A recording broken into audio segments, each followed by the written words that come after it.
The abandoned hospital had been silent for years, but on that night, footsteps echoed through the dark hallways, as if someone was waiting for you. The abandoned hospital. They thought it was just a game, just another late-night dare. But the hospital had been waiting, and it never forgot the names of the dead. The night air was thick with the summer heat, and the scent of decaying leaves lingered in the darkness. The small town of Halewood had long whispered stories about the old hospital on the hill, the one abandoned since the fire 20 years ago. No one dared to go near it, not because of what they knew, but because of what they feared they didn't. "Come on, it's just an empty building," said Tyler, adjusting his flashlight as he stood before the rusted iron gate.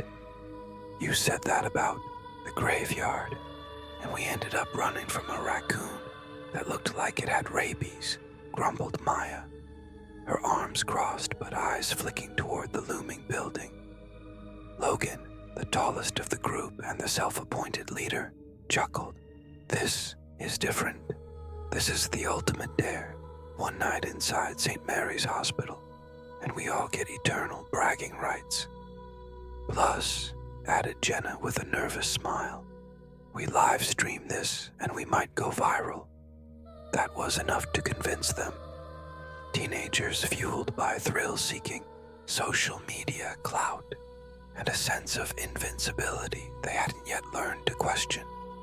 They slipped through a gap in the fence, boots crunching on overgrown weeds. The hospital rose like a skeleton of its former self. 4 stories of shattered windows and ivy-covered bricks. Faint graffiti lined the crumbling walls, messages scrawled in anger or fear. "Leave." They never left. "She's still here." The front doors groaned as they pushed them open. Dust puffed into the air, mingling with the scent of old antiseptic and mold. Inside, the reception area looked frozen in time. Chairs still lined the walls. A broken vending machine sat silently in the corner, and a faded welcome sign hung lopsided on the wall. "Creepy, but kinda cool," Tyler muttered. Jenna started recording on her phone. "Welcome to our overnight challenge in Halewood's very own haunted hospital. Rumor has it this place closed after a mysterious fire in the ICU, but no bodies were ever recovered. Tonight, we're finding out what really happened." They moved deeper into the building, their footsteps echoing through the empty halls. Flashlights swept across peeling paint, overturned gurneys and bulletin boards with announcements dated back to 2004. In the hallway beyond radiology, they found the intercom speaker still attached to the ceiling, coated in dust. "That thing still works?" Maya asked, half joking. As if in response, a sudden burst of static crackled through the speaker. All 14s froze. Then came a voice, distorted, distant, and impossible. "Patient 314, Mark Delaney. Room 12B." The group stared at one another. "That's not possible," Logan whispered.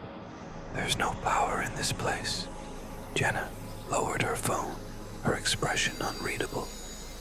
"Maybe someone's messing with us." "Who'd even be here?" Tyler asked. They decided to follow the voice.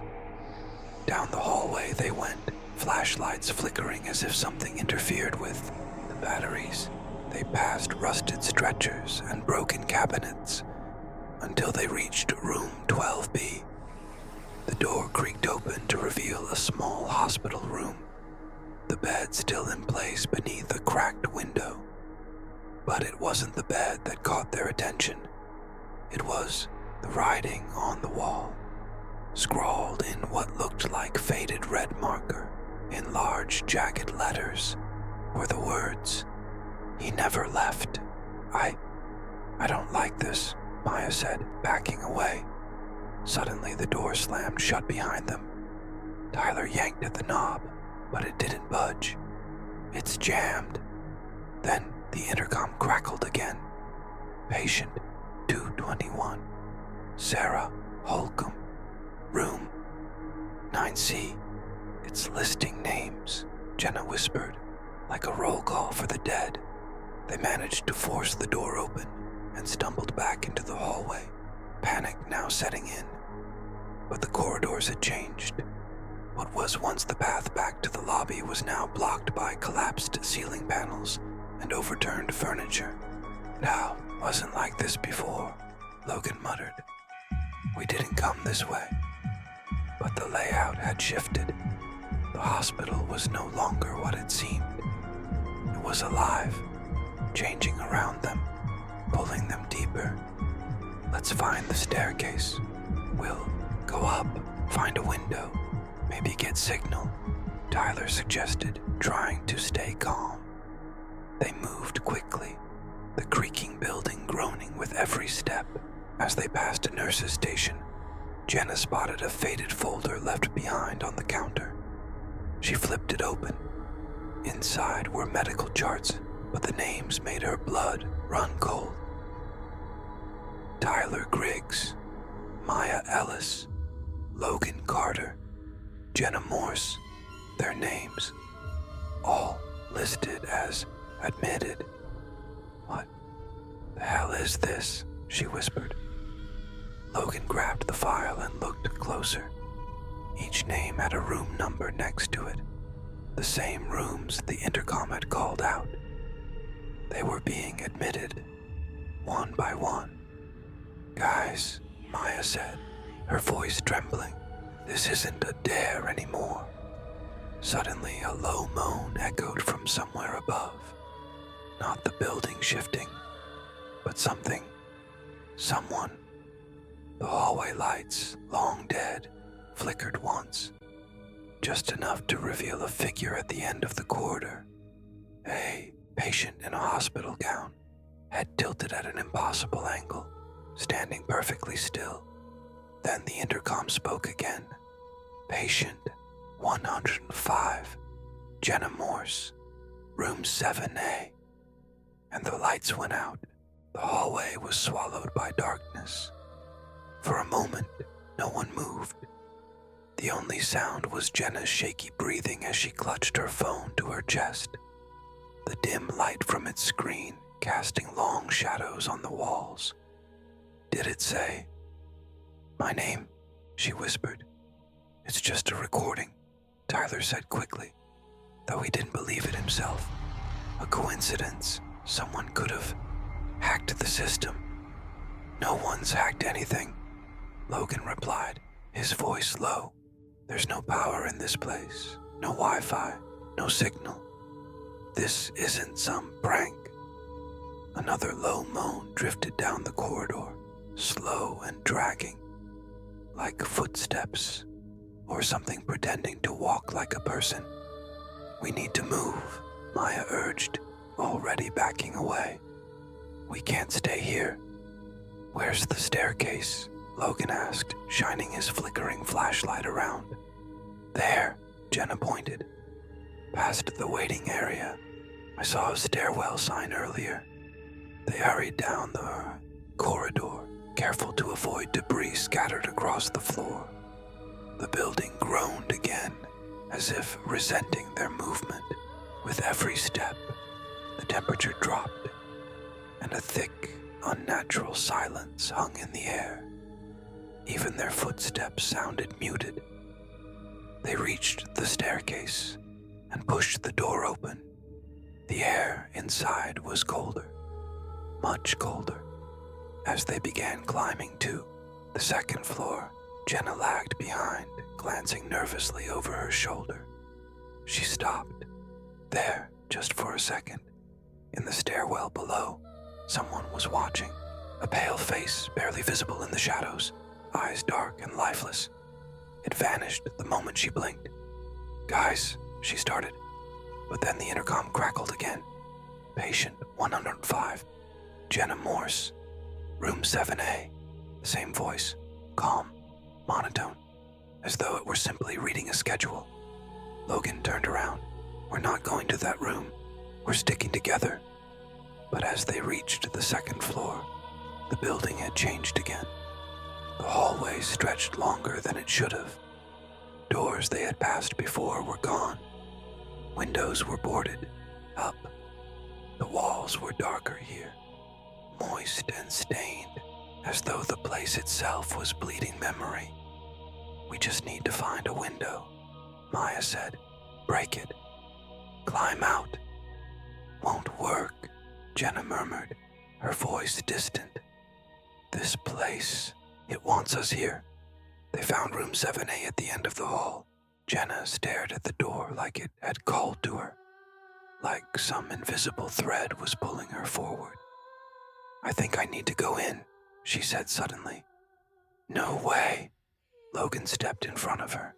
"That's exactly what it wants. It's separating us. I don't think I have a choice."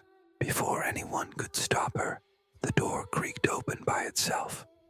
A soft light spilled out from inside.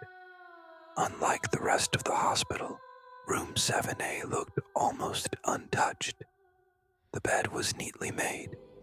The monitor beside it blinked faintly, though no wires were attached.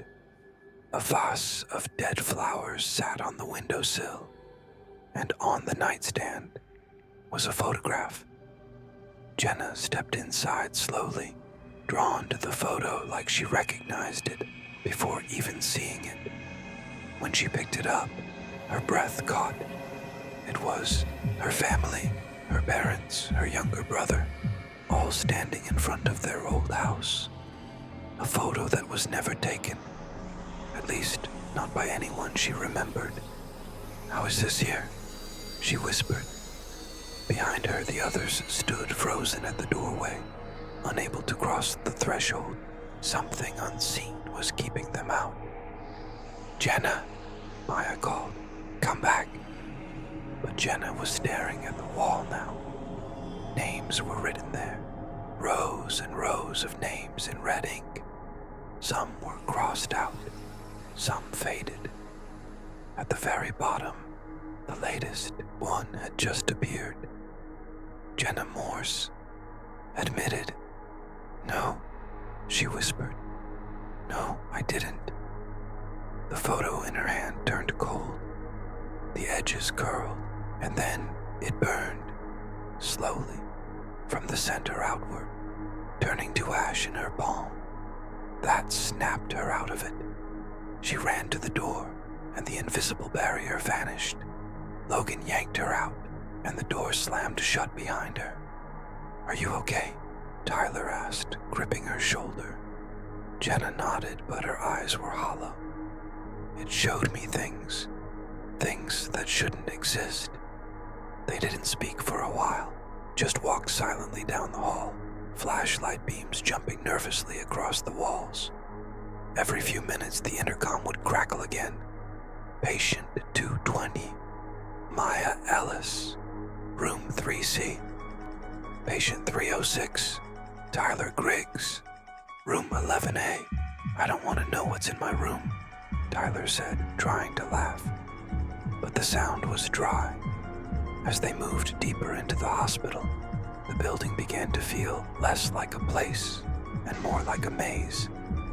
Halls twisted in impossible directions. Doors led to brick walls. And clocks, every clock they passed, were stuck at the same time. 3:33 a.m., they turned a corner and froze. At the end of the hallway was a nurse, or what looked like one. She stood perfectly still under a flickering ceiling light, her white uniform stained and gray with time. Her face was turned away, and then her head began to turn, slowly, too far. Bones shouldn't move like that. Logan motioned for everyone to back away.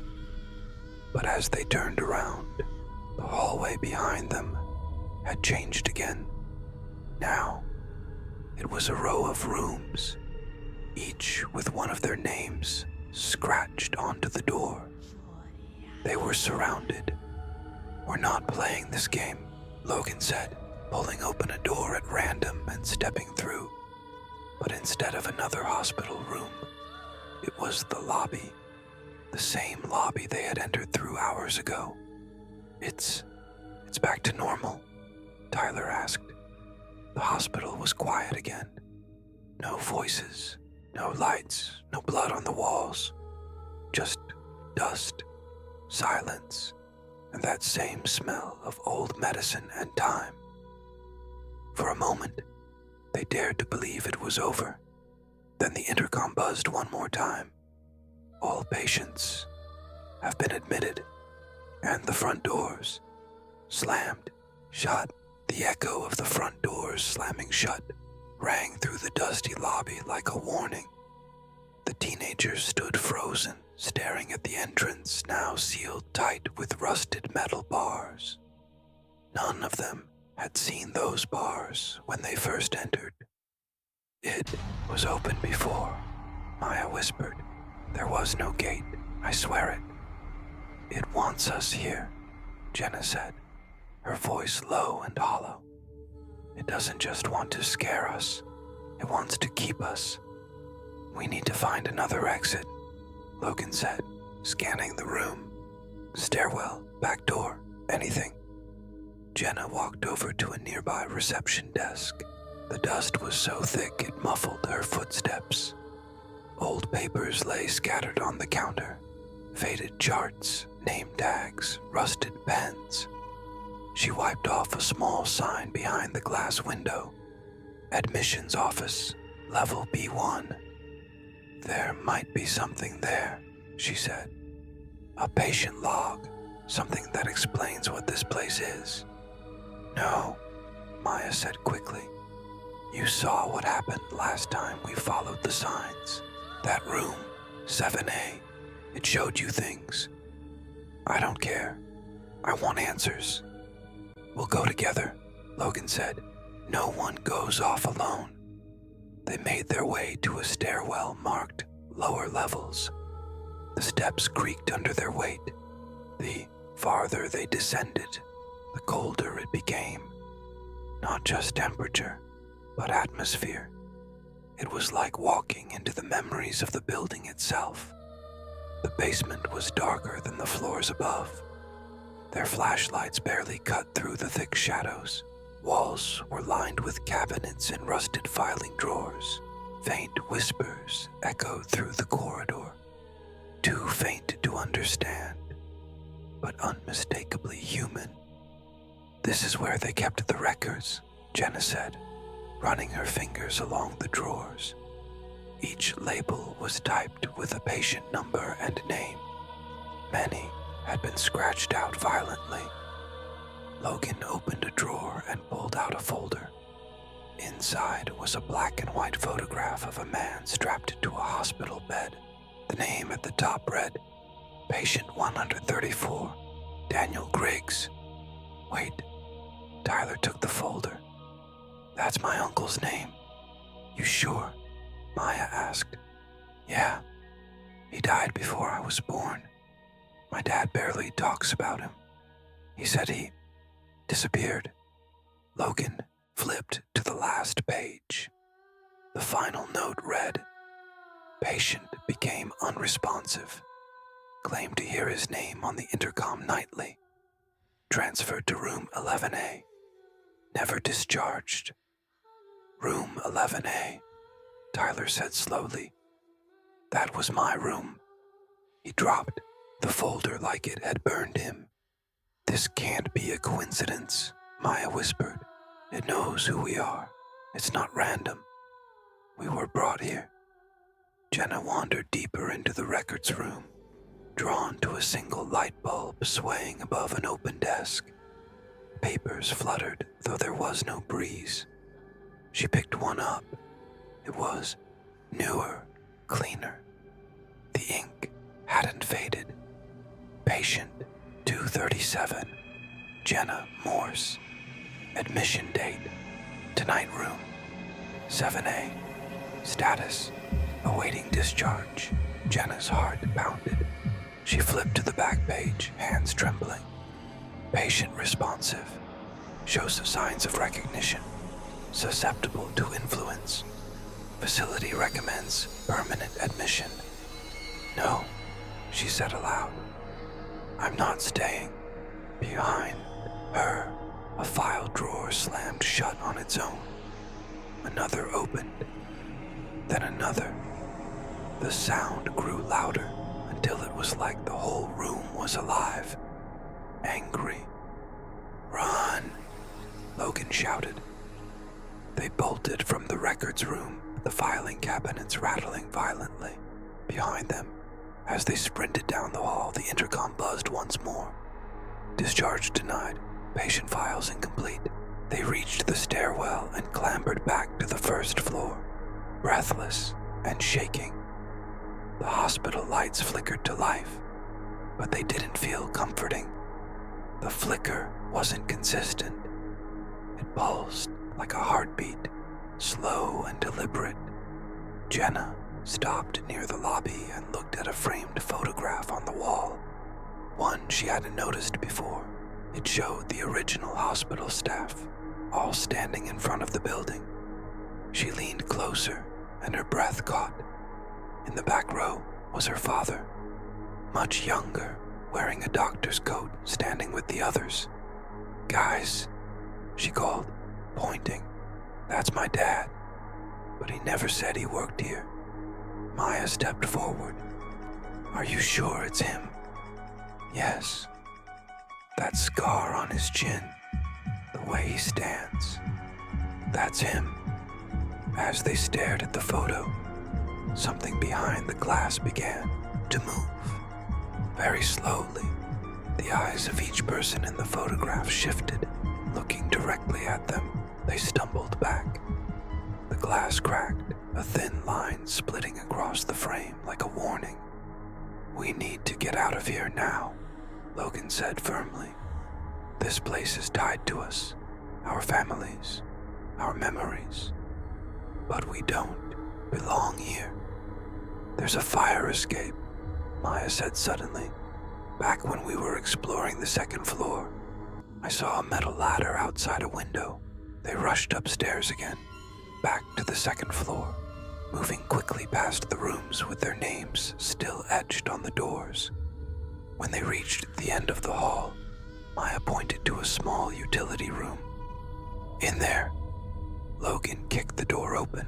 The window on the other side was cracked and covered with metal mesh, but beyond it, they saw the ladder.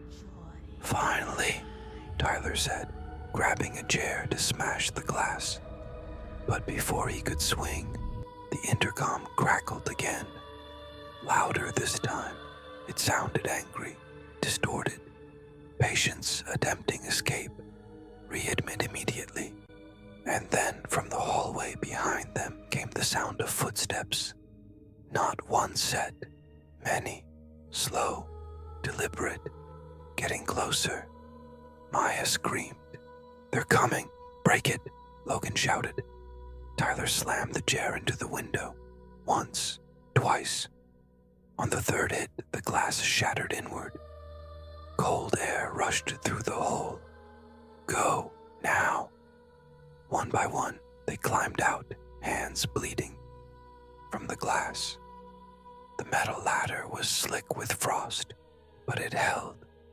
As Logan reached the bottom, he looked up at the hospital windows. Dark figures stood watching. Dozens of them. Silhouettes with no eyes, just shadows where faces should be. And in the center window, room 7A, Jenna's name was glowing faintly. They didn't stop running until the hospital was far behind them, swallowed by trees and mist. Only when they reached the road did they finally breathe again. But the intercom's final words still echoed in their minds. Discharge temporary. Return pending. They didn't speak much on the way back. The night air was cold, and their footsteps were heavy with exhaustion. No one looked back. The hospital loomed in the distance like a shadow that refused to disappear. Once they reached Logan's van, parked off the side road, they climbed in silently. Tyler sat by the window, staring out as if expecting the hospital to follow them. "It knows us," he said quietly. "It knew us." No one disagreed. Jenna's hands trembled in her lap. She still couldn't forget the file with her name, written before she even entered the hospital. It had known she was coming. "I saw my dad in a picture," she murmured. "He never told me he worked there, never even mentioned the place." Maya looked at her. "We need answers, real ones. Someone must know what that hospital really was." Tyler nodded. "There's someone who might." Everyone turned to him. "My grandmother. She used to be a nurse. I think she worked in that area. My dad always got weird when she talked about the hospital. Maybe she knows something." They didn't hesitate. 30 minutes later, they pulled up in front of Tyler's grandmother's house. It was late, but the porch light was still on. Mrs. Griggs was in her 70s, with sharp eyes that softened when she saw Tyler at the door. "Tyler, what on earth are you doing out this late?" "We need to talk, Grandma. It's important about the old hospital." Her smile faded instantly. "What hospital?" "You know which one," he said gently. "The one near the woods. The one no one talks about." She stood silently for a moment, then opened the door wider. "Come in."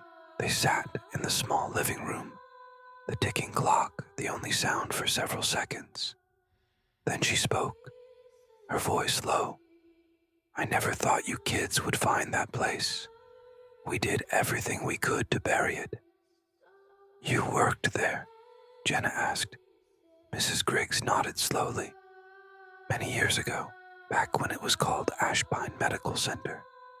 It started as a normal hospital, but after a few years, things began to change." "Change how?" Maya asked. "At first, small things. Patients waking up screaming about dreams they couldn't remember. Lights flickering even when the power was fine. Then the intercom system started talking, announcing names of people who weren't even in the building." Logan swallowed hard, like it was speaking to ghosts. She looked at him with a strange expression. "No, dear, like it was creating them." Everyone fell silent. "I left after a boy went missing. A patient. No one could explain it. Cameras failed. Records vanished. It was like he'd never existed. But I remembered him. His name was..." She hesitated, then looked at Tyler. "Daniel, your uncle." Tyler stared at her in disbelief. "Why didn't Dad ever tell me?" "Because he saw what happened. He was a young intern then. After Daniel disappeared, he never stepped foot near the hospital again. Your family moved away just to forget." Jenna leaned forward. "The hospital isn't just abandoned. It's alive. It feeds off something." Mrs. Griggs nodded slowly. "Memories, guilt, regret. It calls out to people tied to it. Those with a history. Those with blood there." "I found a file with my name on it," Jenna said. "It said I was already admitted." "Then it's marked you," Mrs. Griggs said sadly. "Once it has your name, it doesn't forget.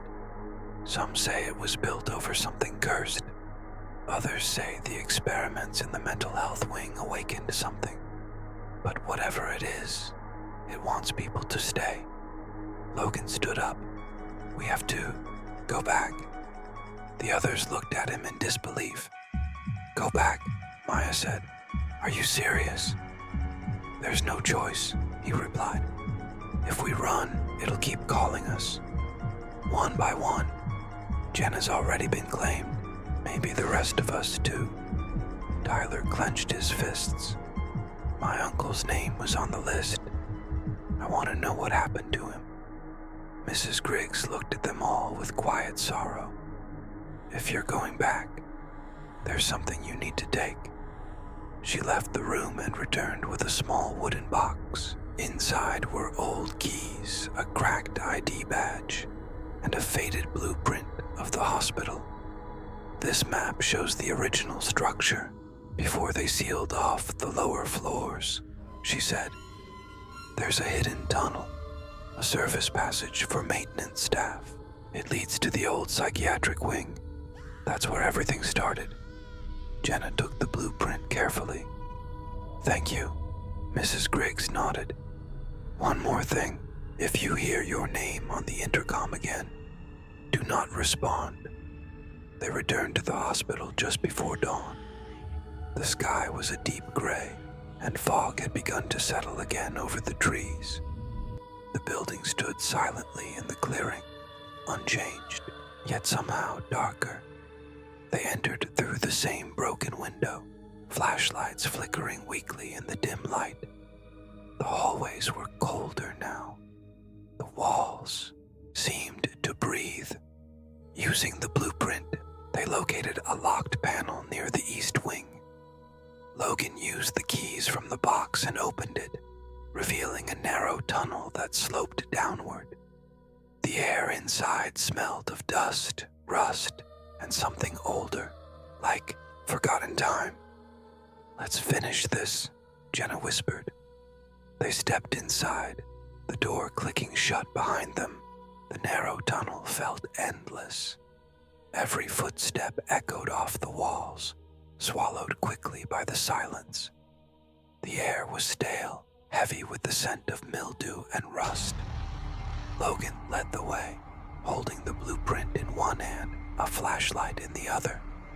Behind him, Jenna clutched her jacket tightly. Maya and Tyler followed close behind. "It should be just ahead," Logan whispered. "The service tunnel connects to the psychiatric wing." The end of the tunnel revealed a rusted metal door. On it, faded letters spelled out, "Restricted access, staff only." Tyler tried the last key on the ring. With a loud click, the door creaked open. They stepped into a long corridor that looked untouched for decades. Faded wallpaper peeled from the walls. Broken hospital beds lined the hallway, their wheels rusted in place. A soft hum echoed in the distance, like the faint buzz of an old intercom system. And then it spoke, patient. "Jenna Owens. Room 413. Admittance confirmed." Everyone froze. Jenna's face went pale. "That wasn't random. It's directed me." Logan gritted his teeth. "Then we find that room. We face whatever this thing is and end it." They followed the hallway, checking faded numbers above each room. Some doors were missing. Others had been sealed with thick chains or rusted shut. Shadows danced just outside the beam of their flashlights. "Here," Maya said. "Room 413. The door was slightly ajar. Inside, the room was surprisingly clean. A bed with crisp white sheets stood in the center. A medical chart hung on the wall. An IV stand stood waiting, as if expecting a patient. Jenna stepped inside slowly. On the bed lay a folder, one just like the file she found earlier. She picked it up. Her name was typed on the front. Opening it, she read aloud. "Admitted, March 29th, 2025.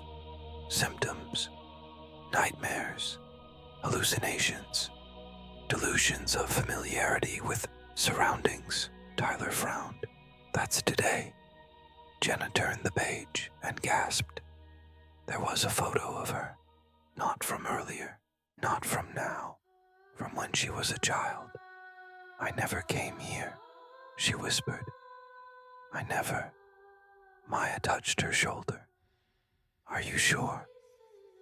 "I don't remember anything." Just then, the intercom buzzed again. Patient, Daniel Griggs, room 414. Admittance, overdue. Tyler's heart had skipped. That's my uncle. They rushed to the room next door. Room 414 looked abandoned, dustier, darker, colder. But in the center of the room stood something unexpected. Person, a man in a hospital gown, staring out the cracked window. Daniel, Tyler called out. The man turned. His eyes were distant, as if peering through time. His face looked older than the last known photo of Daniel. But there was no doubt it was him. Tyler, Daniel said slowly. You came back. Tyler stepped forward. What happened to you?